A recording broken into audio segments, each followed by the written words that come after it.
Yon mga masters, bali 8 videos, araw-araw tuwing umaga na po tayo mag-a-upload. Maraming salamat sa mga solid kong masters dyan na patuloy pa rin na sumusuporta sa aking mga ina-upload na kwento o videos. At sa mga hindi nag-skip, maraming salamat po sa inyong lahat. At mag-iingat po kayo palagi and God bless. Magandang gabi mga masters, bali ngayon po ay 8 videos po ma-upload ko po sa aking YouTube channel.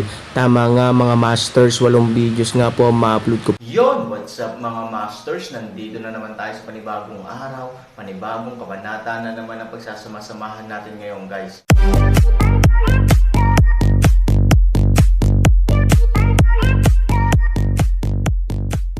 Bali mga masters, kung bago ka pa lang po sa aking YouTube channel, please click the subscribe button, lalong-lalo na po yung notification bell guys, para maging connected pa rin tayo sa isa't isa at maging updated kayo sa mga susunod ko pang video. Bali mga masters, bago natin umpisahan ng kwento ay mag-shoutout po muna tayo para sa mga solid nating tagapakinig. Shoutout kay Jericho Tundake, shoutout kay Jasens Video. Yun na nga mga masters, no? Bali hindi na ito patagalin. In 3, 2, 1, let's go!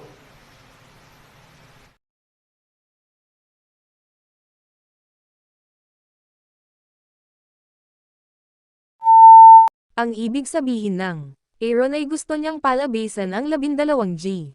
Kung tutuusin, bagamat sila ay napakarilag sa hitsura, ang kanilang buhay ay napakamiserable. Itinuturing lamang silang mga kasangkapan at pape para kumita ng pera. Ang ideya ng Aaron ay sinusuportahan ng lahat. Ang bagay na ito, Aaron sa taglagas tubig at tula na gawin.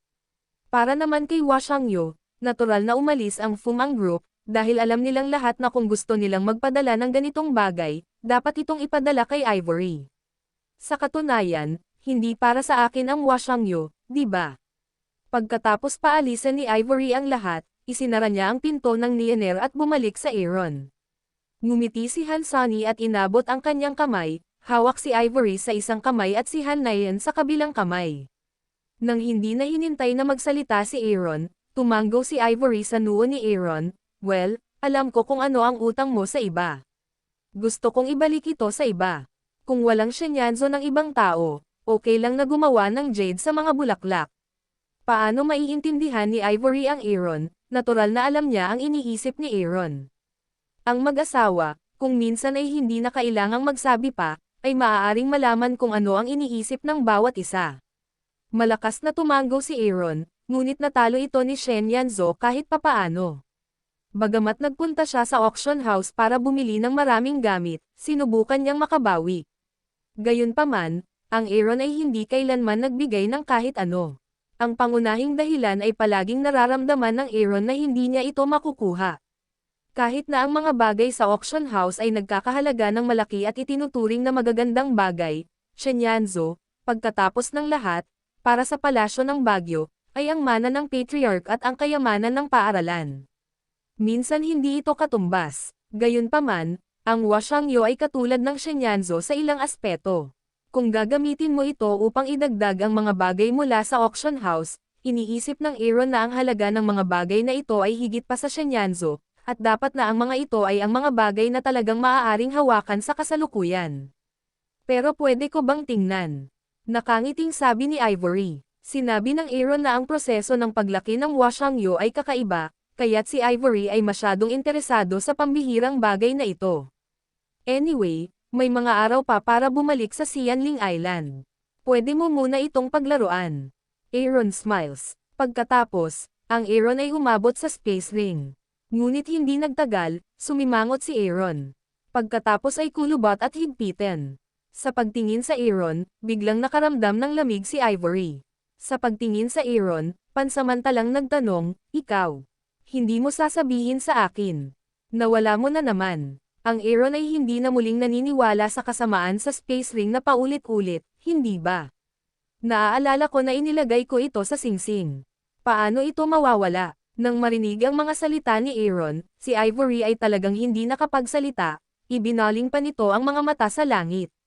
Kung gagawin mo ulit to, nagdududa talaga ako kung may maliit ka bang manliligaw sa labas, Ibigay mo ang magagandang bagay ng paunti-unti, at pagkatapos ay bumalik ka at sabihin sa akin kung nawala sila, Tama si Ivory ay galit at nakakatawa.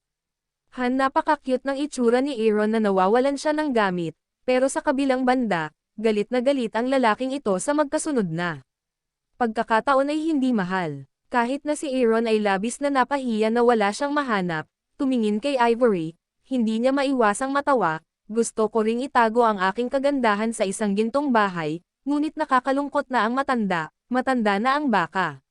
Walang seryoso. Pulang-pula at puti ang mukha ni Ivory, hanapin mo dali.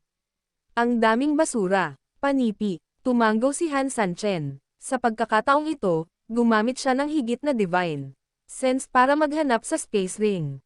Kasabay nito, sinubukan niyang alalahanin at kinumpirma na talagang inilagay niya ang jade sa bulaklak sa singsing. Gayunpaman, pagkatapos ng higit sa kalahating oras, walang natagpuan. Kakaiba, mahirap bang lunukan ang mga gamit ko? Naramdaman ni Aaron ang kanyang ulo, ngunit hindi ito tama. Kung nakalunok siya ng isang bagay, hindi niya alam kung gaano katagal ito inilagay, at hindi kailanman nagkaroon ng aksidente. Kahit ngayon, ito ay kaya imposibleng makalunok ng space ring. Sa tingin ba ng Diyos ay napakasama ko? Kaya kinuha mo ito para sa akin. Hindi mo ari ni Han Sanbay. Wala siyang naisip na dahilan kahit na gusto niyang basagin ang ulo. Para makasigurado, imposible para sa isang space ring na magnakaw ng kahit ano. Gayunpaman, hindi napansin ng Aaron na may malabong guhit sa katawan ni Waxing Shenshi. Maaga kinaumagahan, nang hindi nakapagpahinga ng maayos si Fu Tian, sinigawan siya ng kanyang mga katulong. Pagbalik niya kagabi, sinabihan niya ang lahat ng kanyang mga nasasakupan na huwag ipasa ang balita ng gabi. Nanlumo, humiga siya at humiga sa kama. Habang iniisip niya ang kanyang pipong pagkawala, mas nanlumo si Fu Tian. Naloko siya at nawala ng isang dakot na bigas. Dahil dito, si Fu Tian, na hindi masyadong mayaman, ay walang alinlangang sumama sa nyebe. Hanggang sa pagsikat ng araw, si Fu Tian Kai ay natulog, ngunit hindi nagtagal, siya ay tinawag, na nagsasabi na si Fu Mei at Ye Shijun ay may makikita sa kanya. Pagpunta nila sa harapan ng palasyo, nagbulungan ang mga nasa ibaba, at lahat ng nakakita sa kanya ay hindi maiwasang mapangiti. Dahil dito, labis na nanlulumo si Fu Tian. Ano ang problema? Halika sa loob ng bulwagan, tulong araw paleng. Sa magkabilang gilid ng hall, si Fu Mei at Ye Shi ay nakaupo sa front chair. Pagpasok pa lang ni Fu Tian, tinuro ng dalawang senior executive sa paligid niya.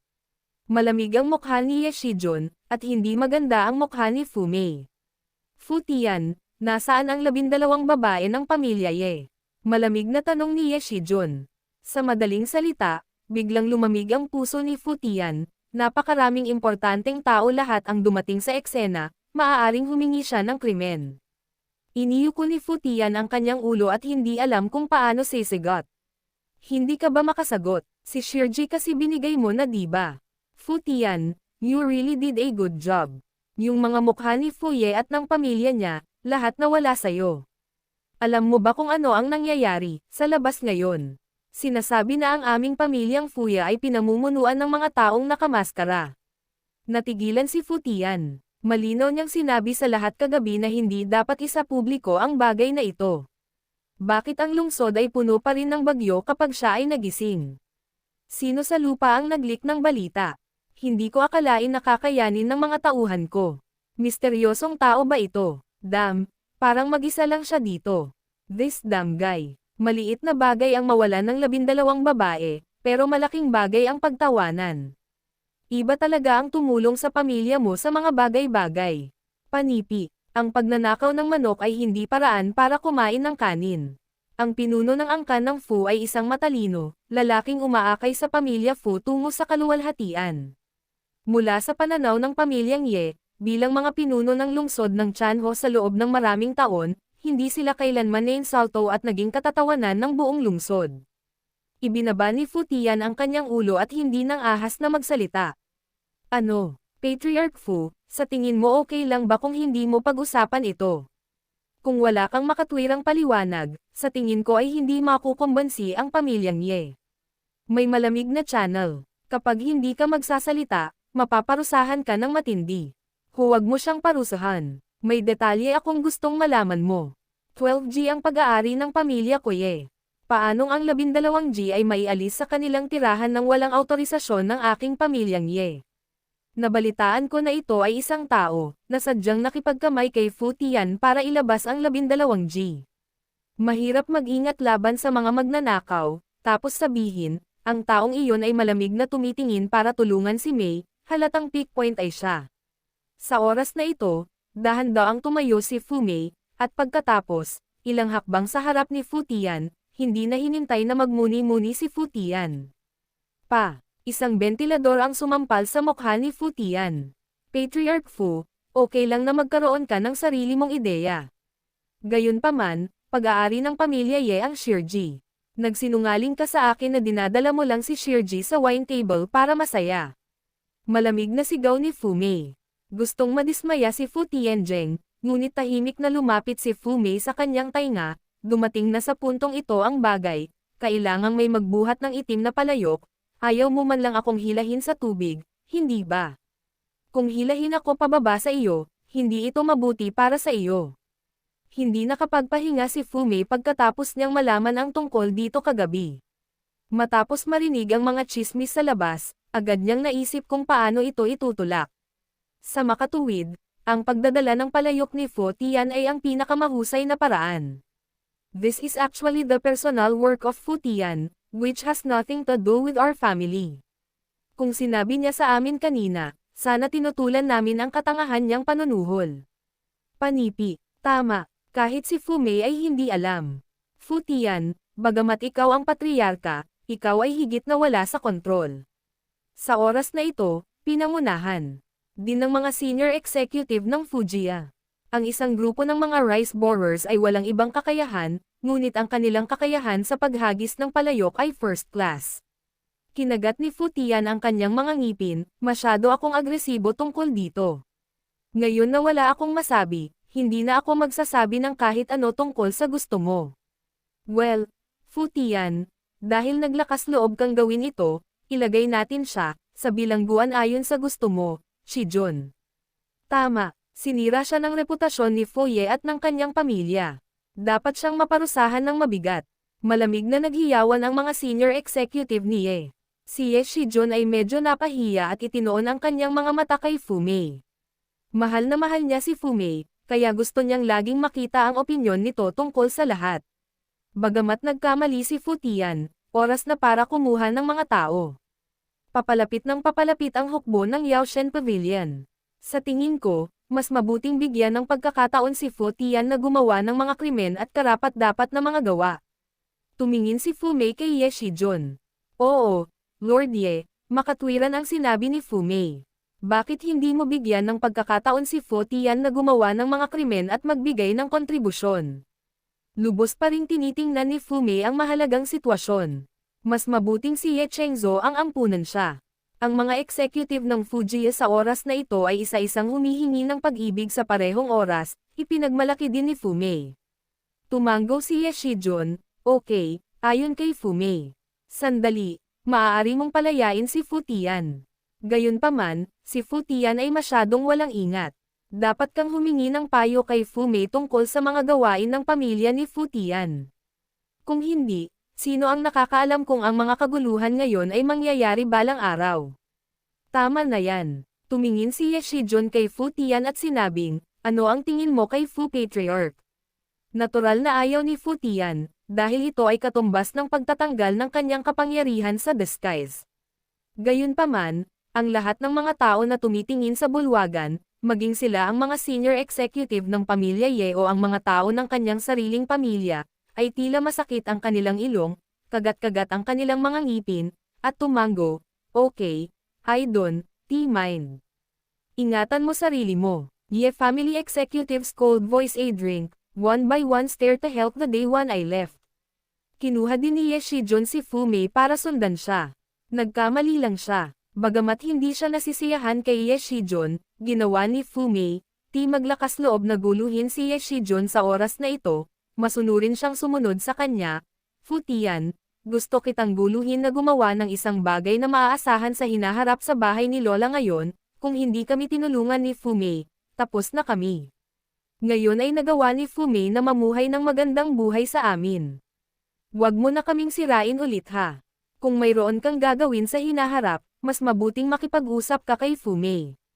Pagkatapos ng ilang salita ng pamumuna mula sa mga senior manager ng mga katulong, lahat sila ay umalis na malungkot. Si Fu Tian ay nanatili sa palasyo na mag-isa, kinakagat ang kanyang mga ngipin sa galit. Nabigo ang plano, nawala ang mga bagay, at nawalan ng mga sundalo ang asawa. Ngayon siya ay inakusahan ng dalawang grupo ni Fuya, at ang kinahinatnan ay nabawasan ang kanyang prestihiyo, na halos mabaliw kay Fu Chan, misteryosong tao, kailangan mong mamatay. Puputulan kita maya-maya'y kumuyam ang ngipin ni Fu Tian at tumama sa lupa gamit ang isang kamao. Pagkaraan ng ilang sandali, biglang bumiyak ang lupa, oo sa oras na ito, ang pinagmulan ng lahat ay dinadala si Su Yingxiao at iba papalabas ng lungsod at patungo sa isang misteryosong lugar, ngunit sila ay bumahing ng sunod-sunod na beses. Nagkatinginan ang isang grupo ng mga tao, tumingin ka sa akin, tumingin ako sa iyo, biglang, ang sama-sama ay hindi mapigil ang matawa. Yun na nga mga masters, no? Bali panibagong kabanata na naman yung natapos natin ngayong gabi. Muli, maraming salamat po.